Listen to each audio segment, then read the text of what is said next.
नमस्कार, आप देख रहे हैं पहाड़ टीवी और मैं हूं आपके साथ ऋतिका थपलियाल। और वक्त चला इस वक्त हमारे मॉर्निंग बुलेटिन का, लेकिन उससे पहले एक नजर आ चुकी है हेडलाइंस पर। उत्तराखंड में 10वीं और 12वीं पास युवाओं को मुफ्त तकनीकी प्रशिक्षण रोजगार से जोड़ने का सरकार का प्रयास। देहरादून में भाजपा पार्षद के बेटे पर लगा युवती के अपहरण के आरोप, कांग्रेस ने भाजपा पर साधा निशाना। सीएम धामी का केजरीवाल पर हमला, कहा छात्रों को गुमराह करने की राजनीति बंद करें अरविंद केजरीवाल। लगातार भारी वर्षा और भूस्खलन के चलते चारधाम यात्रा 2 दिन के लिए स्थगित। उत्तराखंड में भाजपा पार्षद के बेटे पर युवती के कथित अपहरण के आरोपों के बाद राजनीतिक विवाद बढ़ गया है। कांग्रेस प्रदेश प्रवक्ता शिषपाल बिष्ट ने मामले को गंभीर बताते हुए भाजपा पर निशाना साधा है। उन्होंने कहा कि जिस पार्षद के बेटे का नाम सामने आ रहा है वो भाजपा के वरिष्ठ पार्षद है और एक जिम्मेदार पद से जुड़े व्यक्ति के परिवार पर ऐसे आरोप बेहद चिंताजनक है। और सत्ता में बैठे लोग जब अपने परिजनों को गलत कार्य से नहीं रोक पाते तो इससे प्रदेश में अपराधियों के हौसले बढ़ते हैं। उन्होंने कहा कि युवती और उसके परिवार को न्याय मिलना चाहिए और आरोपी की तत्काल गिरफ्तारी, निष्पक्ष जांच और त्वरित न्याय प्रक्रिया शुरू करने की मांग की। उन्होंने पुलिस प्रशासन से बिना किसी दबाव के कार्रवाई करने की भी अपील की। बहुत ही दुर्भाग्यपूर्ण है अगर पार्षद के बेटे ने इस प्रकार का कृत्य किया है, और जिन पार्षद के बेटे का नाम लिया जा रहा है वो भाजपा की बहुत वरिष्ठ पार्षद हैं, दबंग नेत्री भाजपा की मानी जाती हैं, और उनके बेटे ने जो दबंगई एक मासूम युवती पर दिखाई है वो बहुत ज्यादा चिंताजनक है। युवती की मां ने जो है आरोप लगाया है कि कई दिनों से उनकी बेटी गायब है और वो भाजपा की पार्षद जो है उनके पुत्र के कब्जे में है। तो अगर सत्ता में बैठे हुए लोग अपने पुत्र पुत्री और परिजनों को नहीं समझा पा रहे हैं तो आप समझ सकते हैं कि उत्तराखंड में अपराधियों के हौसले कितने बुलंद हैं। तो भाजपा पार्षद के पुत्र ने एक गलत कृत्य किया है, एक मासूम बच्चे का अपहरण किया है, और निश्चित तौर पर उस मासूम के परिजनों को न्याय मिलना चाहिए और तत्काल उनकी गिरफ्तारी होनी चाहिए। तत्काल जो है त्वरित न्याय की जो प्रक्रिया है वो प्रारंभ होनी चाहिए। अब देखते हैं सत्ता के दबाव में पुलिस प्रशासन केवल मूक प्रदर्शक बना रहता है या इस पर कोई ठोस कार्रवाई भी करता है। खबर देहरादून से है, जहां उत्तराखंड सरकार प्रधानमंत्री कौशल विकास योजना के तहत युवाओं को निःशुल्क तकनीकी प्रशिक्षण देकर रोजगार से जोड़ने का प्रयास कर रही है। कौशल विकास मंत्री सौरभ बहुगुणा का कहना है कि राज्य के ऐसे युवाओं को निराश होने की जरूरत नहीं है जिन्होंने किसी कारणवश अपनी पढ़ाई बीच में छोड़ दी है। योजना के तहत युवाओं को अलग अलग ट्रेड में मुफ्त स्किल ट्रेनिंग दी जाएगी जिससे उन्हें रोजगार के बेहतर अवसर मिल सके। ये योजना देहरादून, हरिद्वार, नैनीताल, उधम सिंह नगर, चंपावत, चमोली और टिहरी जिलों में लागू की गई है। 10वीं और 12वीं पास 15 से 45 वर्ष की आयु के युवा इसमें आवेदन कर सकते हैं। चयनित युवाओं को 3 से 4 महीने का निःशुल्क प्रशिक्षण दिया जाएगा और प्रशिक्षण के बाद उन्हें रोजगार से जोड़ने का भी प्रयास किया जाएगा।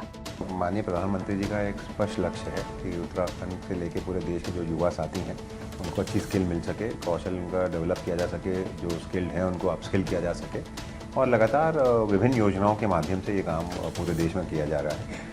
उत्तराखंड में भी हमने लगातार स्किलिंग को फोकस में रख के युवाओं को अच्छी कंपनीज के साथ काम करने का मौका मिले, आज की टेक्नोलॉजी पे ट्रेनिंग करने का मौका मिले, अच्छे इंस्ट्रक्टर से लर्न करने का मौका मिले, उस पर हमने फोकस किया है। और जो बच्चे किसी कारणवश अपनी पढ़ाई पूरी नहीं कर पाए और अपना जीवन जो है वो आगे नहीं बढ़ा पाए, अब प्रधानमंत्री जी ने एक लक्ष्य उठाया है कि इन बच्चों को भी स्किल करके इनको रोज़गार से जोड़ा जाए। हमारे को गाइडलाइंस अभी पूर्ण रूप से हमारे को नहीं मिली है, जैसे जैसे उसकी गाइडलाइंस आएगी सरकार उस पर कदम आगे बढ़ा के और ऐसे बच्चों को शॉर्टलिस्ट करके उनको चिन्हित करके और उनको भी रोजगार से जोड़ा जा सके, इस पर फोकस करें। मुख्यमंत्री पुष्कर सिंह धामी ने अरविंद केजरीवाल पर निशाना साधा है। उन्होंने कहा कि अरविंद केजरीवाल दोहरे मापदंड अपना रहे हैं। छात्रों को गुमराह करने की राजनीति बंद करनी चाहिए और पहले अपनी सरकारों में हुई गड़बड़ियों पर कार्रवाई करनी चाहिए। सीएम धामी ने कहा कि अरविंद केजरीवाल को दोहरे मापदंड नहीं अपनाने चाहिए। केवल राजनीति करने के लिए छात्रों को गुमराह करने का काम गलत है। सीएम धामी ने कहा कि विपक्ष को मुद्दों पर राजनीति करने के बजाय पहले अपने गिरेबान में झांकना चाहिए। जहाँ जहाँ उनकी सरकारें हैं वहाँ ऐसी घटनाओं पर पहले कार्रवाई होनी चाहिए।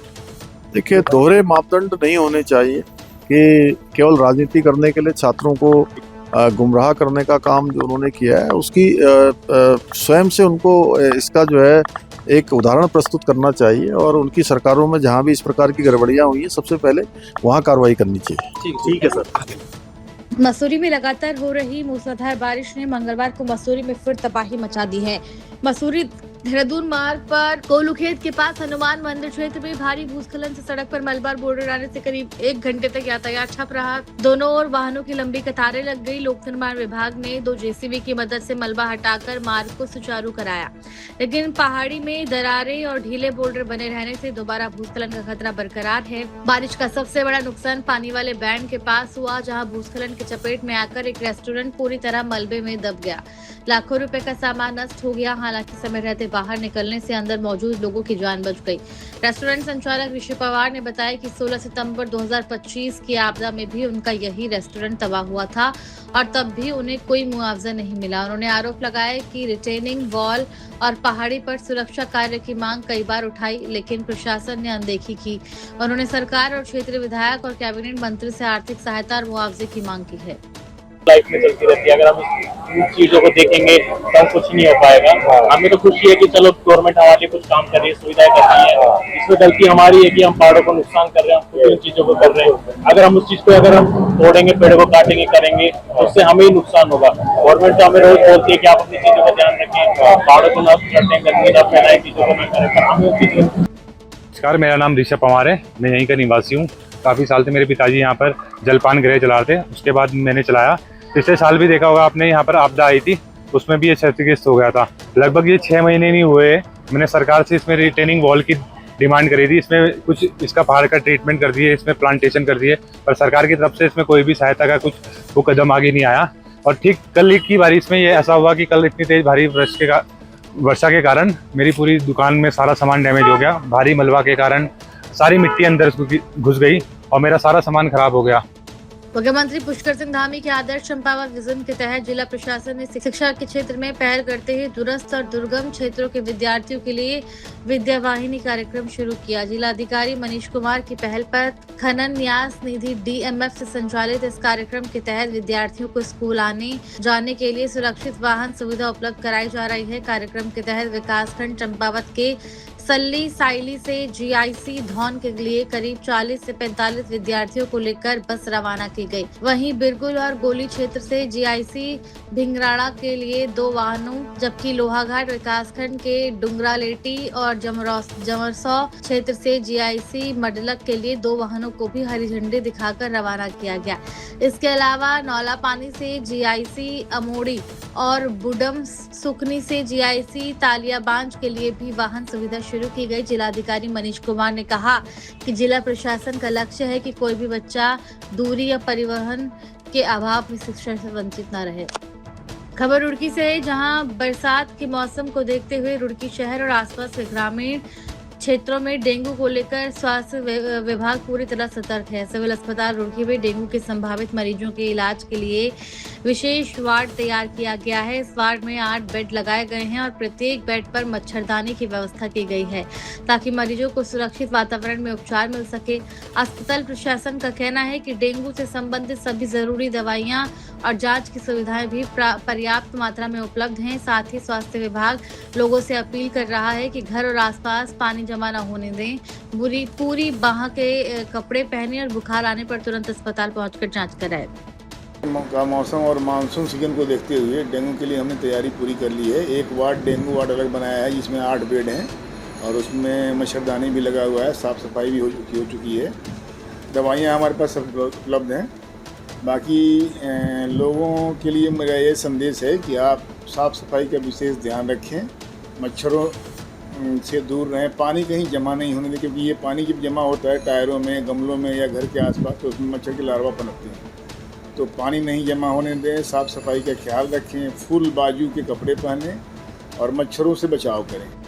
खबर देहरादून से है, जहां रायपुर स्पोर्ट्स स्टेडियम के नजदीक जलभराव की स्थिति पैदा हो गई है। आपको बता दें कि लगातार हो रही भारी बारिश के कारण ड्रेनेज सिस्टम भी फेल हो गया है, जिसके बाद कॉलोनी वासी खासे परेशान हैं और यही हाल देहरादून की अधिकांश कॉलोनियों का है, जहां से पानी की निकासी नहीं हो पा रही है, जिससे आवागमन में भारी दिक्कतों का सामना करना पड़ रहा है।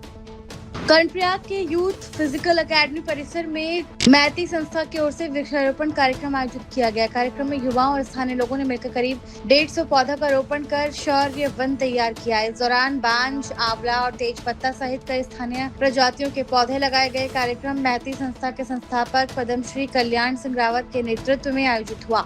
विशिष्ट अतिथि के रूप में पूर्व सैनिक प्रकाश रावत मौजूद रहे, जबकि संस्था के समन्वयक राहुल चौहान ने टीम के साथ कार्यक्रम का संचालन किया। पद्मश्री कल्याण सिंह रावत ने युवाओं से प्रकृति संरक्षण के लिए लगातार कार्य करने का आह्वान किया। वहीं राहुल चौहान ने युवाओं को सेना में करियर बनाने के साथ पर्यावरण संरक्षण, शिक्षा, समाज सेवा और सांस्कृतिक परंपराओं से जुड़े रहने का संदेश।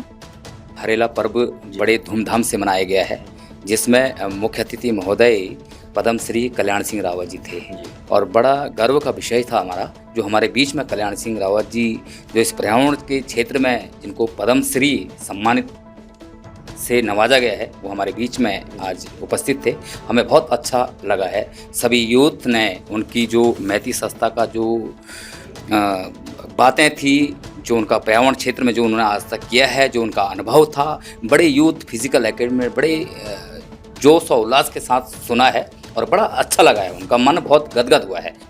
इसमें हरेला के तहत एक पेड़ माँ के नाम से जो है वृक्षारोपण किया गया है और यूथ एकेडमी जो है कर्णप्रयाग के सौजन्य से जो है इसमें जो है वृक्षारोपण कार्य किया गया है। लोहाघाट में जिला अधिकारी मनीष कुमार का अलग अंदाज देखने को मिला। राजकीय उच्च स्तर माध्यमिक विद्यालय पल्सो के औचक निरीक्षण पर पहुंचे डीएम ने व्यवस्थाओं का जायजा लेने के साथ ही कक्षा में बच्चों को सामाजिक विज्ञान भी पढ़ाया। उन्होंने हड़प्पा सभ्यता और नदियों के किनारे विकसित हुई प्राचीन सभ्यताओं के बारे में बच्चों को सरल और रोचक तरीके से जानकारी दी। वहीं लगातार अनुपस्थित रहने वाले विद्यार्थियों को लेकर डीएम ने सख्त रुख अपनाते हुए अधिकारियों और शिक्षकों को घर घर जाकर अभिभावकों से संपर्क करने और ड्रॉप आउट रोकने के लिए विशेष अभियान चलाने के निर्देश दिए। डीएम ने विद्यालय में स्थापित ज्ञान केंद्र की सराहना करते हुए कहा कि लाइब्रेरी बच्चों में पढ़ने की आदत विकसित करने की दिशा में महत्वपूर्ण पहल है। उन्होंने गुणवत्तापूर्ण शिक्षा, अनुशासन, नियमित उपस्थिति और बेहतर शिक्षण व्यवस्था सुनिश्चित करने पर जोर। मेरा नाम पूजा भट्ट है। मैं क्लास 10th की छात्रा हूँ। माननीय मुख्यमंत्री जी द्वारा हमारे स्कूल में ज्ञान केंद्र की स्थापना हुई, जिससे हमें पढ़ाई में बहुत ही सुविधा मिलती है। यहाँ पर जब हमारे कोई पीरियड खाली रहते हैं तो हम सर लोगों से चाबी मांगते हैं और यहाँ पर मैं लाइब्रेरी इंचार्ज हूँ, तो कोई भी बच्चा यहाँ पर आके पढ़ सकता है। हम उसको यहाँ पर अच्छे से लाइट है, यहाँ पर जो भी बच्चा चाहे वो अच्छे से पढ़ सकता है। इसीलिए हम माननीय मुख्यमंत्री जी का बहुत बहुत धन्यवाद करते हैं कि उन्होंने यहाँ पर ज्ञान केंद्र की स्थापना की, जिससे कि हमें पढ़ाई में बहुत ही सुविधा होती है और हम इसीलिए हम सभी का धन्यवाद करना चाहते हैं। Motherhood University, the university you need to fulfill all your career aspirations. A lush green architectural ambient educational campus with sports complex.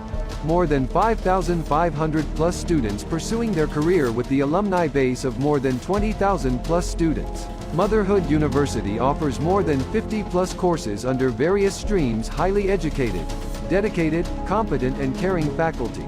Special classes for professional communication skills.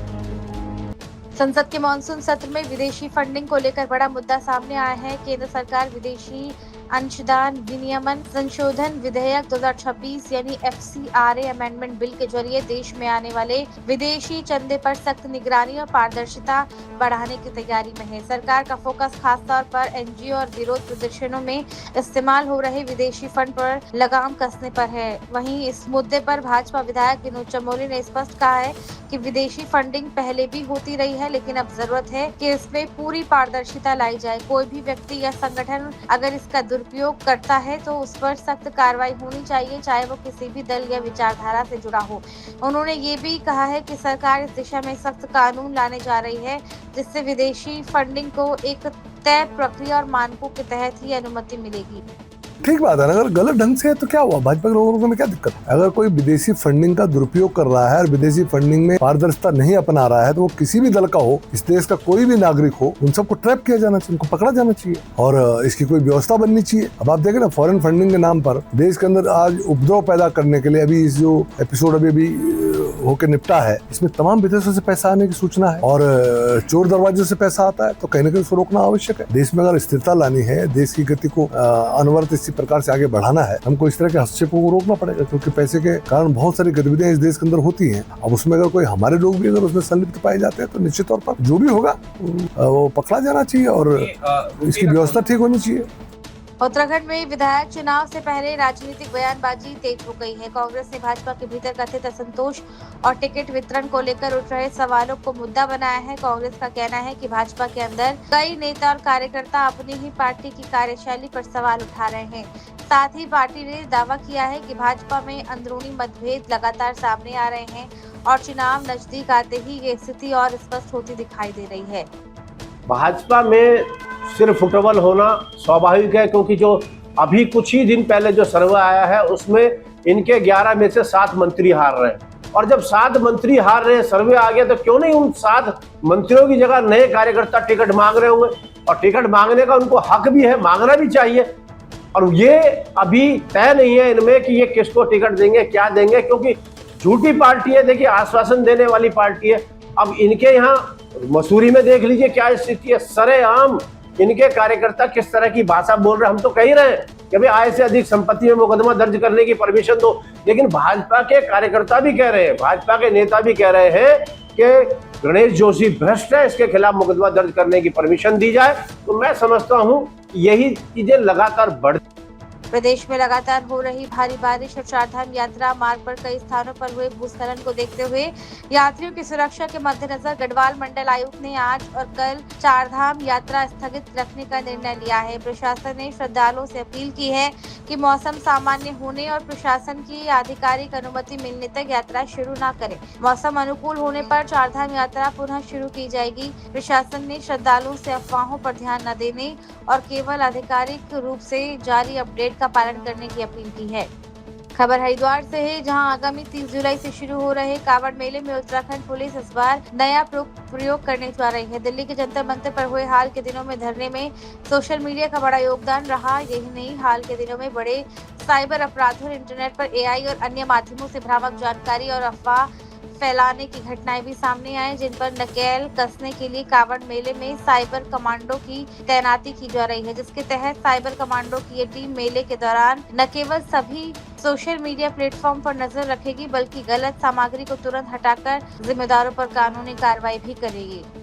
Indian cyber crime coordination centre I4C हम जिसको बोलते हैं, वो apex body है India में cyber crime coordination की।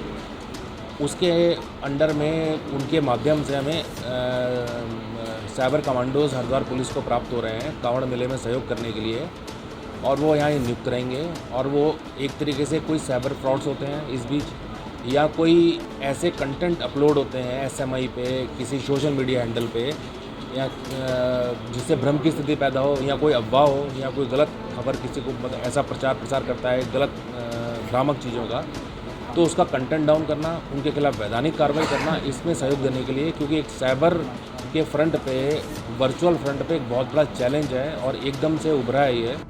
देखिए, social media, ये भी अभी हमने कहा कि सोशल मीडिया में क्या चीज़ आ रही है उसको बिना वेरीफाई किए आप आगे सर्कुलेट ना करें। हमारी पुलिस की सर्विलेंस टीमें लगातार इस पर नज़र रखती हैं। अगर किसी की किसी सर्कुलेशन से, किसी कमेंट से सोशल हार्मोनी डिस्टर्ब होती है तो उसके खिलाफ लीगल कार्रवाई की जाएगी। ये हम आप चैनल के माध्यम से आम जनता की इस बात को जरूर पहुंचाएं। आगामी 2027 विधानसभा चुनाव को लेकर कांग्रेस ने अपनी तैयारियां अब तेज कर दी हैं।